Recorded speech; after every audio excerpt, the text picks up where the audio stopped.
If I were buying a camera today, would I buy the Sony A7 IV or the Sony ZVE1 or something completely different? Well, that depends on a couple of things.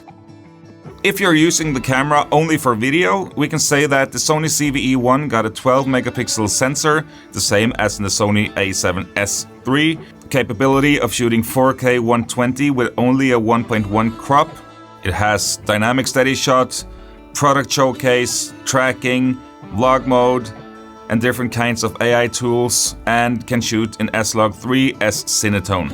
And it has a built-in microphone that's actually decent. And the A7 IV got a 33 megapixel sensor, it's downsample 7K to 4K, can shoot up to 60 FPS with a 1.5 crop. You have active steady shot and you have the same picture profile as S-Log3 and S-Cinetone. Can you tell the difference between the shots?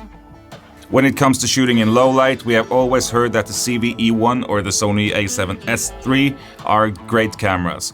But I've shown in my recent video that the A7 IV is also capable of shooting in really low light and still have great image quality. So the capability of both cameras are great, but the one camera is larger than the other. And that is also something you have to think of when deciding which camera to buy, because if you're running with the camera all the time, trying to shoot some videos here and there, you should maybe think of having a lighter camera. But if you're shooting inside a studio or using a tripod all the time and so on, you don't have to think of the size of the camera or the weight. But there's one more thing that the A7 IV got that the ZVE1 don't, and that's dual memory card slots. In slot number 1 you can choose if you want to shoot with an SD card or a CF Express card, and in slot number 2 you can shoot with an SD card. That means if you're shooting a wedding or anything professional and one of the cards are failing, you have a backup card in slot number 2. If you're buying the camera only for photos, I wouldn't consider the ZVE1 to be honest, because the A7 IV has more megapixels, it has a viewfinder, and everything is built for taking photos, and it has also great features for taking video. That doesn't mean that the ZVE1 can't take great photos. As shown earlier on my channel, the ZVE1 actually takes great photos, as you can see on the wall here. I took this image with the ZVE1, and I took this image with the ZVE1. And as you can see on these photos, the ZVE1 can take great pictures as well. If you're a bit like me and shooting a bit of both, I can understand you're watching this video because it's kinda hard to choose which one to buy, the ZVE1 or the A7 IV, because the size and the features in the ZVE1 are great, and for video it's perfect, but you have the A7 IV who has also great features for video, but is amazing when it comes to photos. But hey, people are talking about overheating with the ZVE1, but they're also talking about overheating with the A7 IV, so there's also downsides with the camera. I've never had any issues with overheating on the ZVE1 or the A7 IV, so for me, that's not a problem. And there will always be two sides of a camera. Some things fit for me, something fits for you, and some things don't fit for me, and so on.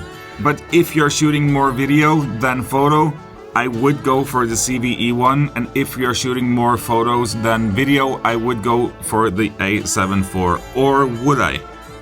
There's one more camera that I don't own, but I would highly consider buying that if I were buying a new camera today. And that is the Sony A7C Mark II. That camera has the same features as the A7 IV put into a smaller body, and that's one of the things that I really like with the ZVE1. It's a small, light camera that you can carry around wherever you go. But when we start to talk about the A7C Mark II, you also have a smaller viewfinder and you only have one SD card slot, so because of the capability of shooting 120 FPS with only 1.1 crop, it's a great camera in low light situations, it's lightweighted, it's basically an A7S III in a smaller body, and it's also really decent when shooting photos. I would choose the Sony ZVE1 again and again.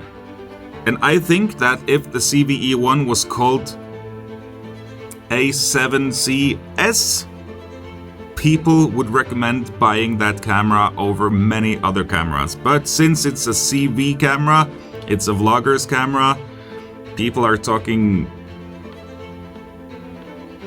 you know. I don't know if this video makes it any easier for you to choose which camera to buy, but in my opinion, the ZVE1 is one of the greatest camera ever built. For the price, of course. So I would buy it again if I were to buy a new camera today. I hope this video was helpful for you. If it was, give it a thumbs up. And if you want to see another video from me, you can choose to watch this video or this video. And you can consider subscribing to my channel, and I would be so happy. Alright, see you in the next video. Take care. Bye.